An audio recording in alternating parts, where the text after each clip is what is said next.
오늘 또 서로 하나님의 말씀을 나눌 때에 하나님께서 우리에게 생명의 은혜를 주시기를 축복합니다. 평소에 자신이 잘생겼다고 생각하는 당근하고 자신은 잘생겼다고 생각하는데 당근이 아주 못생겼다고 구박하는 감하고 둘이 친구로 지냅니다. 근데 당근이 감만 보면 야, 이 못생긴 감자야, 이 못생긴 감자야. 자꾸 감자라고 놀려대는 겁니다. 그래서 감이 아주 속상해서 나 좀 감자라고 하지 말라니까, 나 좀 놀리지 말라니까. 근데 자꾸 아무튼 놀려대는 겁니다. 그런데 어느 날 감이 그만 교통사고를 당해서 입원을 하게 됐어요. 그래서 당근이 감히 교통사고로 입원했다는 소식을 듣고 갑자기 미안한 생각이 든 겁니다. 그래서 이제 감에게 감자라고 얘기를 안 해야 되겠다. 조롱하지 않아야 되겠다. 그리고 병문안을 가가지고 사과를 하려고 병문안을 갔는데 감히 당근이 오는 소리를 듣고 잔척하고 눈을 감고 있습니다. 그래서 당근이 문을 딱 열고 들어가니까 감이 자고 있는 겁니다. 그래서 감자니? 감자니? 감자는구나. 그래, 감자. 그러고 나왔답니다. 예, 오늘 시편 2편입니다. 제목은 하나님 중심의 삶입니다. 시편 2편은요, 보통 메시아 고난시 그렇게 제목을 붙여놓고 있습니다. 그러니까 오실 메시아에 대한 예언입니다. 이 시편 2편을 성경을 연구하는 학자들은 어떤 사람은 다윗이 썼다고 얘기도 하고요. 어떤 사람은 아니다, 솔로몬이 썼다 이렇게 얘기한 사람도 있습니다.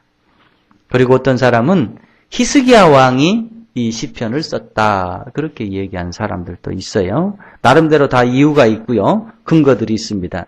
그러나 성경은 시편 2편을 다윗 왕이 썼다 그렇게 히브리서에 약간 언급을 하고 있습니다. 그래서 다윗 왕이 이 시편 메시아 고난시를 썼다고 가정을 한다라고 한다면 예수님이 오시기 수백 년 전에 다윗 왕이 수백 년 후에 오실 예수님의 고난에 대해서 예언을 하고 있는 시편입니다. 시편 2편은 사실 시편 1편과 아무 연관성이 없는 것처럼 보이기도 합니다만은 유대 백성들은 시편 1편과 시편 2편은 아주 밀접한 관계가 있는 상하의 시 정도로 생각을 하고 있습니다. 왜 그런가 하면 시편 1편 1절은 복 있는 사람은 그러면서 이러한 일들을 하지 않습니다 라고 얘기를 하고 있고요. 시편 2편은 마지막 결론을 내리면서 여호와께 피하는 모든 사람은 다 복이 있도다 이렇게 말씀합니다. 그래서 1편도 복 있는 사람은 이렇게 사는 겁니다 라고 얘기를 하고 있고 시편 2편도 복 있는 사람은 이런 삶을 사는 겁니다 라고 얘기를 하고 있어요.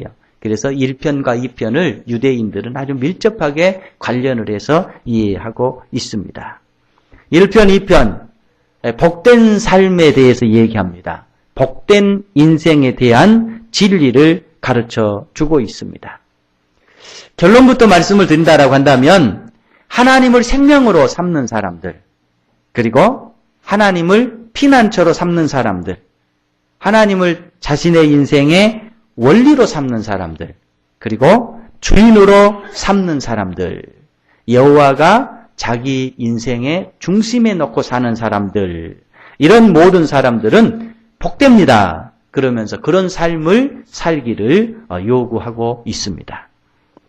그래서 오늘 말씀 제목도 하나님 중심의 삶 이렇게 했습니다. 바라기는 저와 여러분들의 중심에 하나님을 제1로 두고 하나님 중심의 삶을 살아갈 때 성경은 하나님은 감히 예칩니다. 여러분의 삶은 복된 삶입니다. 여러분의 삶은 승리의 삶입니다. 라고 말씀합니다. 오늘 말씀을 통해서 여러분의 삶 속에 우리 모든 삶 속에 중심에 여호와가 다시 세워질 수 있기를 축복합니다. 미국의 거부 여러분 록펠러를 잘 아시잖아요. 다 우리가 들어봤을 겁니다. 이런 일화가 하나 있어요. 록펠러가 어느 지역에 이제 하루를 묵게 됐는데 호텔을 갔습니다.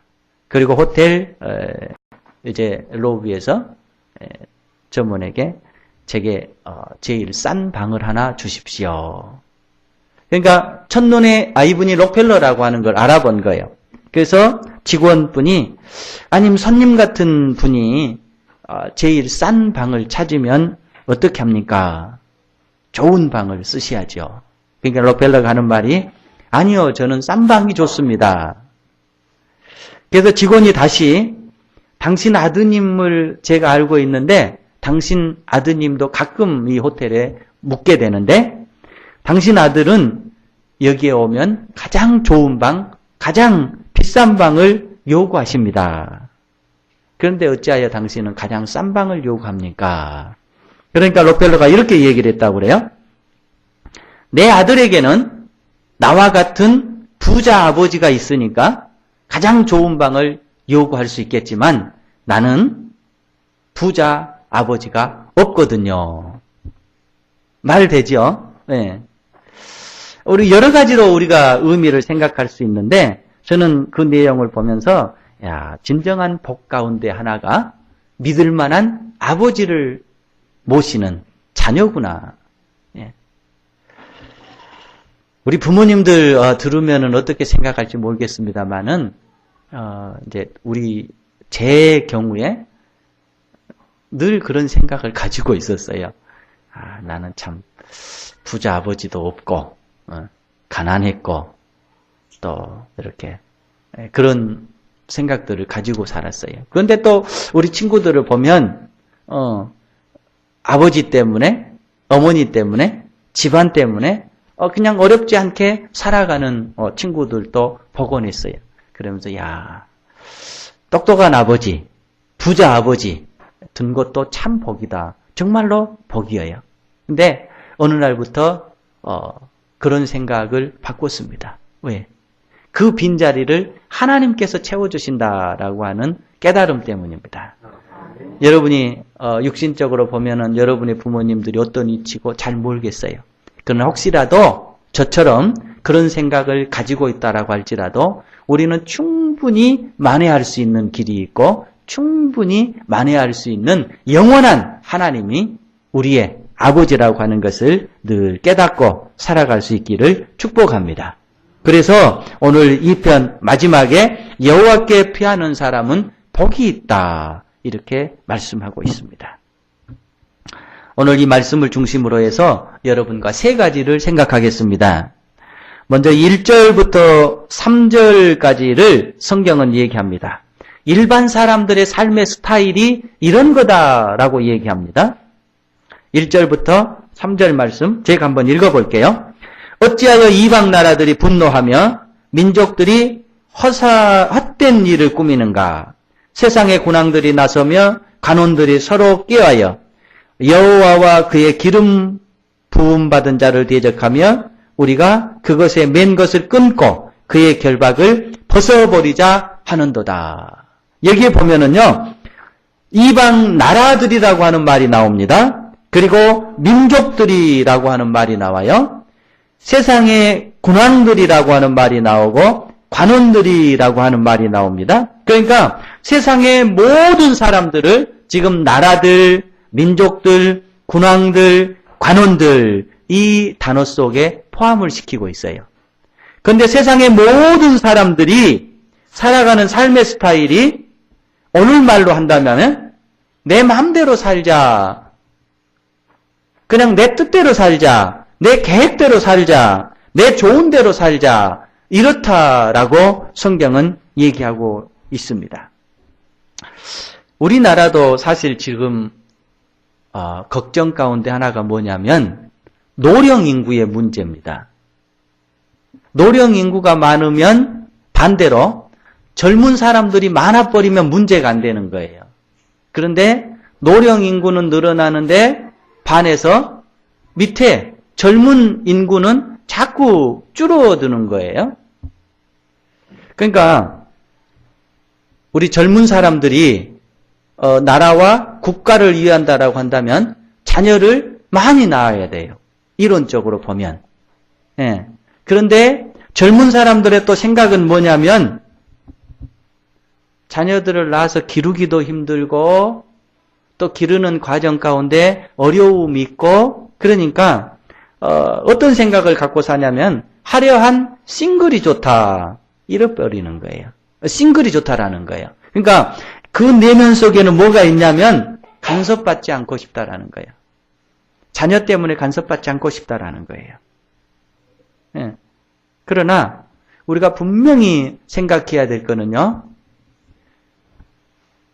내가 부모님을 통해서 자녀로 태어났잖아요. 예.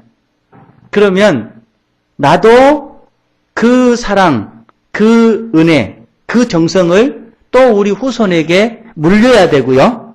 또 우리 후손에게 가르쳐야 되고요. 예, 그런 의무가 우리에게 있습니다.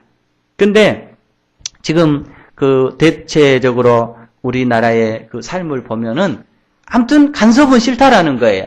그래서 당연히 자녀를 낳아서 자녀를 기르고 하나님의 사랑을 증거해야 되고 하나님의 사랑을 가르쳐줘야 되고 그래야 되는데 그런 생각은 안 갖고 살아요. 그냥 나 좋으면 좋다. 이런 생각들을 갖고 삽니다. 그런데 이 생각들은 사실 성경 속에 그대로 나와 있습니다. 첫 에덴 동산에 보면 아담과 이브가 어떻게 합니까? 하나님 간섭 싫다라는 거예요. 그래서 하나님의 말씀을 넘었습니다.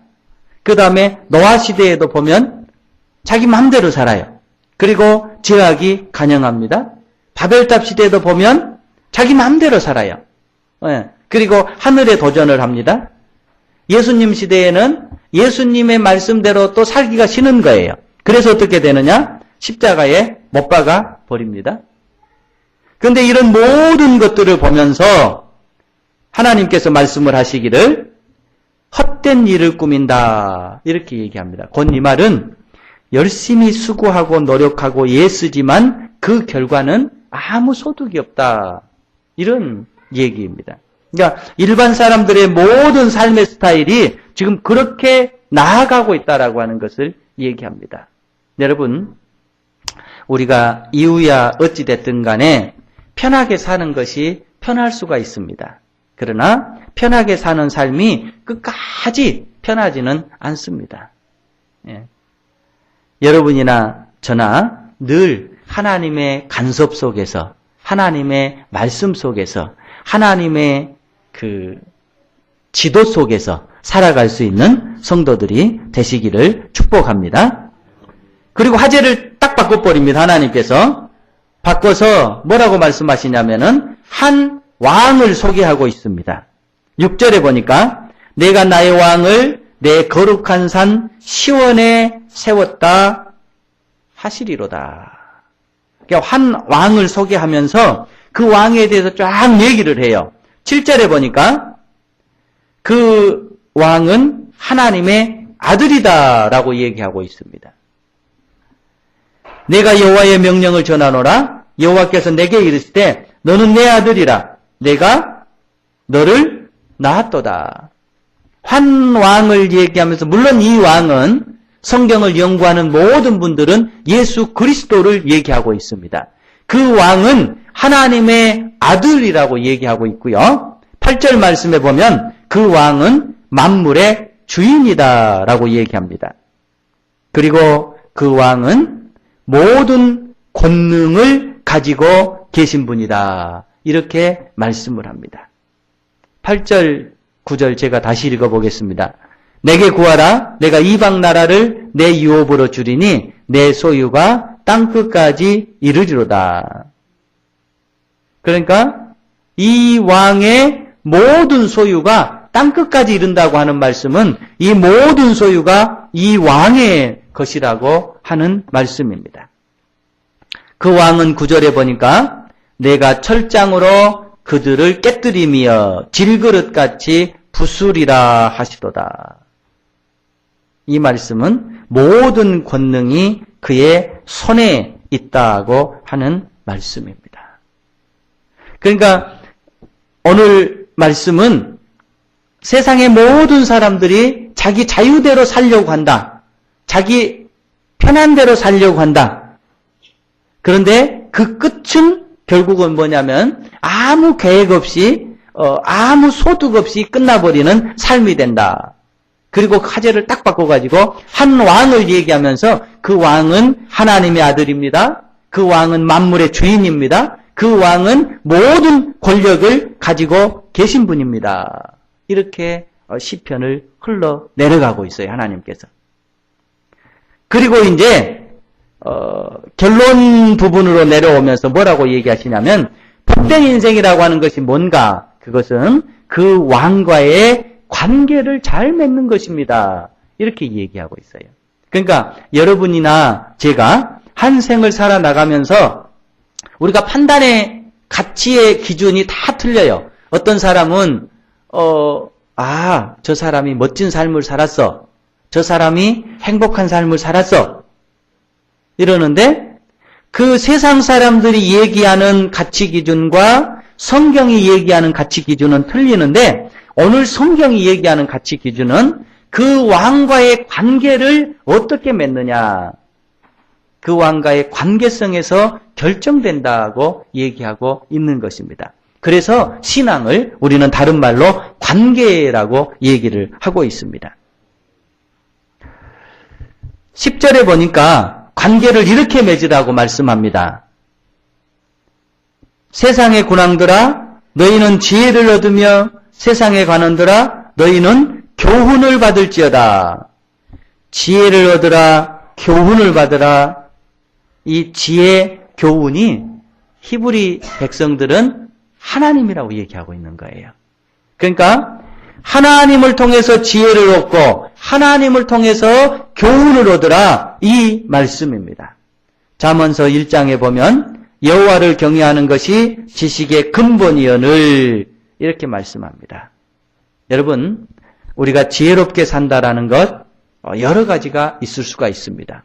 그러나 성경은 얘기합니다. 하나님의 말씀대로 사는 것, 하나님의 계획대로 사는 것, 하나님의 뜻대로 사는 것, 이것이 진리입니다. 이것이 지혜입니다. 라고 얘기합니다. 여러분이나 저의 삶이 늘 현명한 삶이 될 수 있기를 축복합니다. 세상에 지혜가 많습니다. 세상에 지식도 많습니다.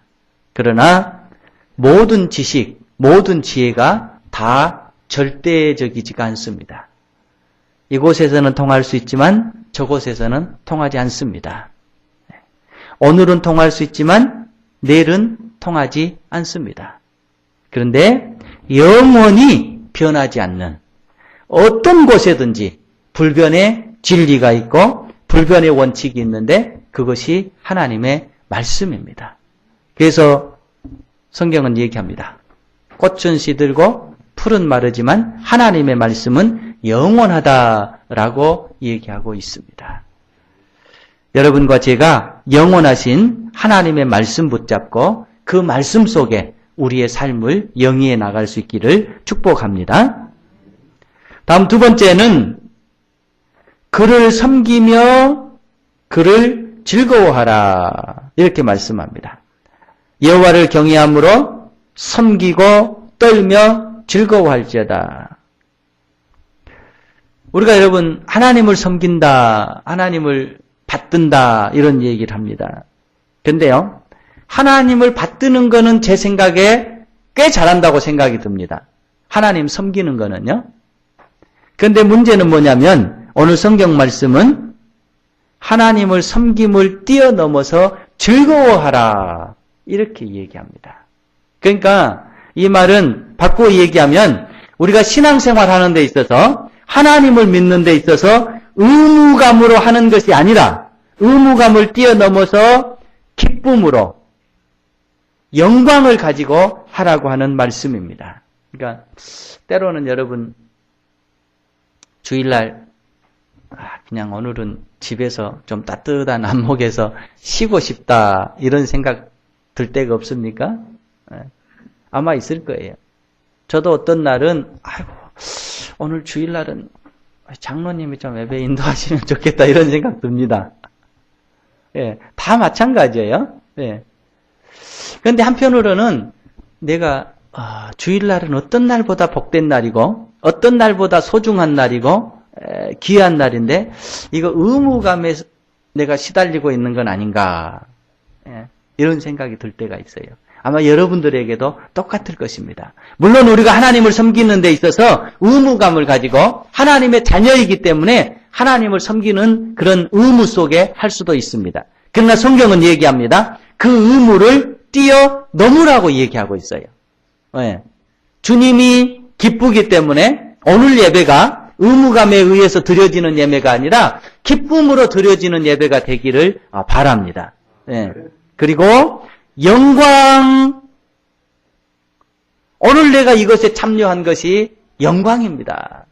하나님 저를 불러주시니 정말 영광입니다. 이런 자세로 더 나아가라고 성경은 얘기하고 있습니다. 영어에 이런 게 있어요. 여러분 다 아실 겁니다.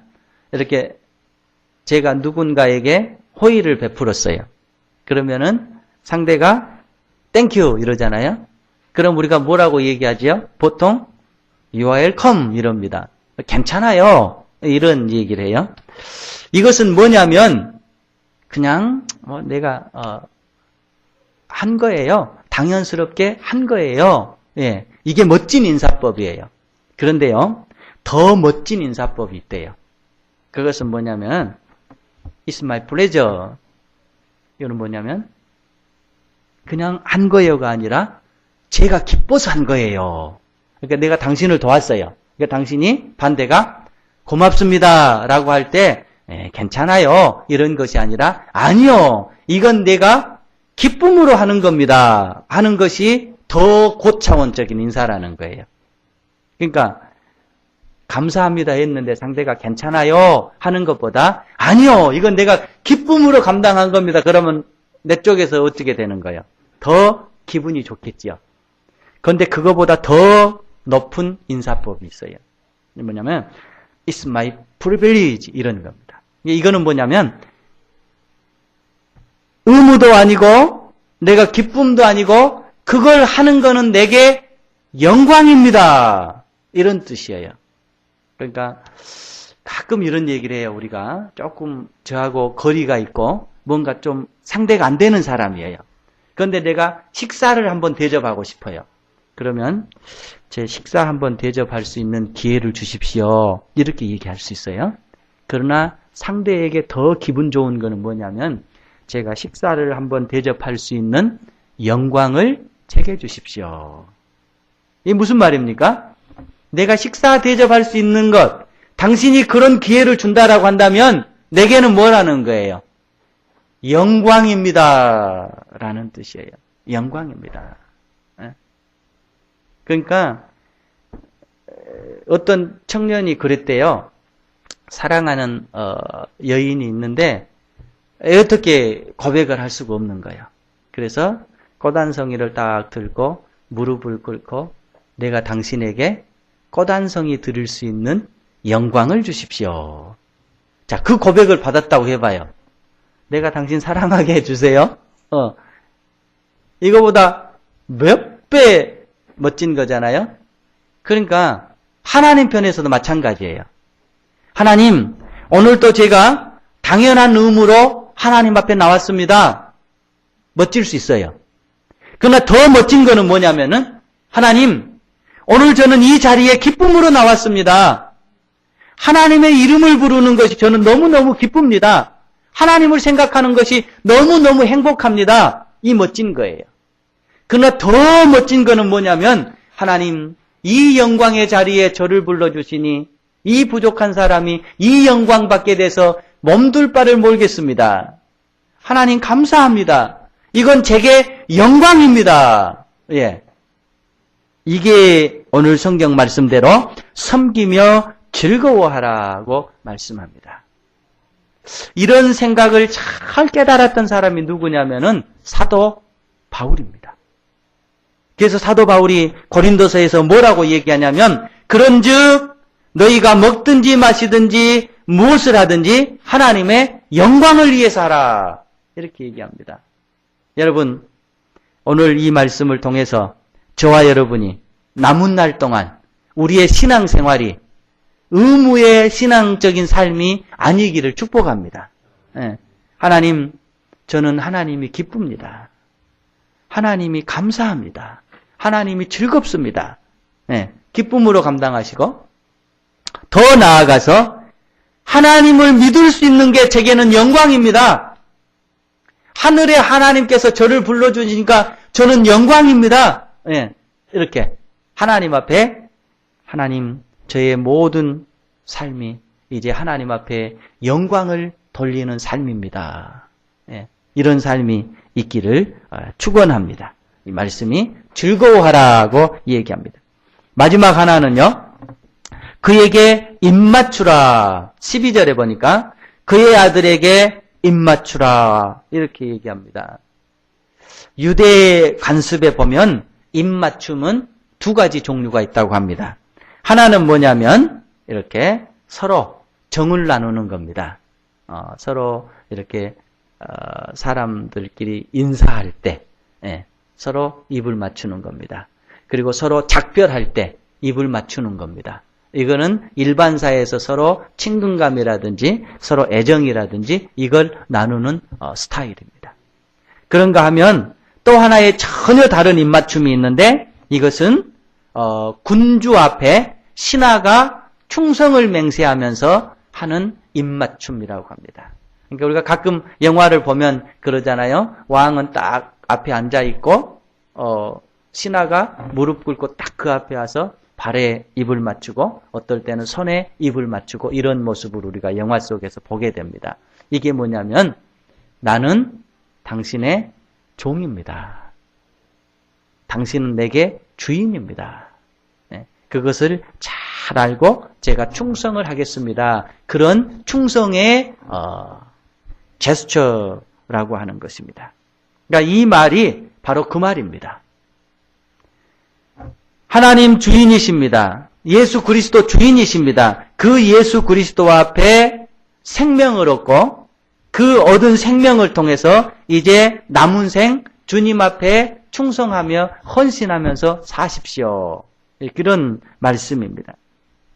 여러분 우리가 신약에 보면 그런 내용이 한 군데 나옵니다. 예수님께서 어느 한 거울 한 집에 식사하러 들어갔습니다. 그때 옥합을 깨뜨린 여인이 옥합을 붓고 예수님의 발에 입맞춤을 하고 있습니다. 이 입맞춤은 남녀 간의 애정을 얘기하는 게 아닙니다. 이것은 주인과 신하 간의 충성을 주인과 신하 간의 헌신을 다짐하는 제스처입니다. 우리가 예수님을 믿고 또 예수님의 은혜 속에 산다라고 하는 것은 예수님의 사랑이 내 삶 속에 들어왔다라고 하는 깨닫고 이제 내 남은 삶을 주님을 위해서 살겠습니다. 라는 고백입니다. 여러분, 여러분의 삶이, 저의 삶이 하나님 안에서 우리의 남은 날, 내 삶을 통해서 또 내 여건을 통해서 내 인생을 통해서 하나님 앞에 드리면서 살겠습니다. 이런 은혜가 있기를 축복합니다. 어린 딸이요. 아빠 하면서 아빠 나 보여줄 게 있어. 자랑할 게 있어. 뭔데? 그러니까 아주 예쁜 구슬을 하나 가지고 아빠 이거 선물 받았어. 그러니까 너무너무 예쁘고 아름다운 거예요. 아빠 좋지, 아빠 좋지. 그러니까 예쁘다, 예쁘다, 아름답다. 그런데요, 아빠가 조금 있다가 심각해지면서 이유는 묻지 말고 따라 이 구슬을 불 속에 던져버려라. 이렇게 얘기합니다. 아빠 왜 그래? 왜 그래? 왜 그러는 거야? 마음에 안 든 거야? 아니야, 좋아, 멋있어. 그렇지만 이유는 묻지 말고 던져버려라. 이 딸이요, 당황합니다. 그리고 고민합니다. 왜 그럴까? 그러다가 결국은 아빠의 말씀에 순종하기로 합니다. 아빠가 이유는 묻지 말라는데 던져버리라는데 나는 아빠를 믿어. 아빠가 그럴 만한 이유가 있을 거야. 그러면서 그것을 정말로 아빠의 말씀처럼 던져버렸습니다. 그런데 얼마의 시간이 지났습니다. 아빠가 그보다 훨씬 멋진 구슬을 딸에게 선물을 했습니다. 그리고요, 그 선물 속에는 이와 같이 글이 써 있습니다. 사랑하는 내 딸아, 내가 이렇게 한 것은 내가 하늘에 계신 아버지를 신뢰하도록 가르치기 위해서였단다. 너의 인생에 있어서 하나님은 여러 차례 내게 이유를 모르는 가운데 포기를 요구하시고 버릴 것을 요구하실 것이다. 그때 너가 나를 믿었듯이 하나님을 믿는다면 너는 언제나 그것이 최선임을 알게 될 것이다. 이것을 교육하고 싶었다. 말씀합니다. 아주 아름다운 얘기입니다. 여러분, 오늘 말씀의 결론은 그겁니다. 세상 모든 사람들이 그냥 자유롭게 살기를 원한다. 그러나 그 끝은 다 허망한 거다고 얘기해요. 그러면서 한 왕, 예수 그리스도를 소개합니다. 그리고 그 왕은 하나님의 아들이고 모든 권력을 가지고 있고 모든 소유를 가지고 있고 모든 삶을 지배하는 분이시고 소개하시고 그 다음에 그분과 올바른 관계를 가지고 사는 것이 아름다운 복이다 얘기합니다. 최종적인 결론은 여호와께 피하는 자는 복이 있습니다. 이렇게 얘기합니다. 오늘 말씀처럼 저와 여러분이 여러분의 중심 속에 우리의 삶 속에 예수 그리스도를 중심으로 삼고 살아갈 수 있기를 축복합니다.